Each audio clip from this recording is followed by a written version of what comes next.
C'est donc un devoir impérieux d'élaborer en temps de paix des conventions protégeant les victimes de la guerre. Reconnaître ce devoir ne signifie pas que nous ne souhaitions pas ardemment que la guerre puisse être définitivement éliminée du destin de tous les peuples. Assalamualaikum warahmatullahi wabarakatuh. Hello everyone, my name is Alsabila Putri and welcome to this video. Today we're going to explore one of the most important milestones in modern international law, the 1949 Geneva Convention. So, after the devastation of World War II, the world was faced with a difficult question. How can humanity protect itself from the horrors of law? Out of this question came a powerful answers for international treaties that will change the laws of war forever. Yups, in this video we'll learn what the four Geneva Conventions are. Let's discuss them one by one. The first convention protects wounded and sick soldiers. It guarantees human treatment, medical care, and protection from violence, including murder and torture. It ensures the collection of the sick, wounded, and dead, while protecting medical personnel and facilities. The Convention recognizes the Red Cross and Red Crescent as visible signs of protections.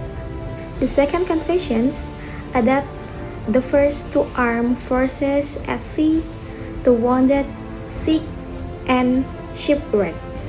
Requires all parties to rescue and care for those in distress, regardless of which side they belong to. Hospital ships, lifeboats, and medical personnel must be respected and may not be attacked or captured. The wounded and shipwrecked must be collected and treated humanly, and natural vessels that assist them must also be spared. The Convention ensures that the sea, often a place of isolation and danger, remains governed by the principles of compassion and humanity. The third Convention protects prisoners of war, POWs, must be treated humanly and notably never be murdered or tortured.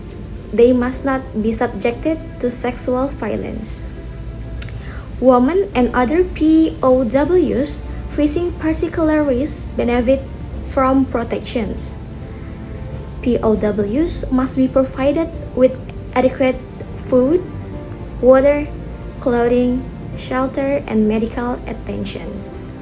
They must be allowed to write home, to be visited by the ICRC, and be released without delay after the cessation of active hostilities. And the last one, the fourth conventions protect civilians, particularly those in the hands of an adversary. Protected civilians must be treated humanly. Acts such as murder or torture are never permitted. They must be subjected to sexual violence. Groups that face particular risks, including women and children, are specifically protected. An occupying power must, as much as possible, ensure the population's food and medical supplies. The Convention has rules on humanitarian relief and protects interned civilians, including with the ICRC's right to visit. More than 70 years have passed since the adoption of the Geneva Conventions. The world has changed, technology has advanced, borders have shifted, and conflicts have evolved. But one thing remains the same: the need to protect human life and dignity, even in the darkest moments of war. From Gaza to Sudan, from Ukraine to countless forgotten conflicts, the principles of the Geneva Convention still guide those who risk everything to save lives: doctors, humanitarian workers, and ordinary people who choose compassion over cruelty. The Geneva Conventions remind us that even in war, there are limits and that humanity must never be forgotten. Because protecting life is not a choice, it's a duty.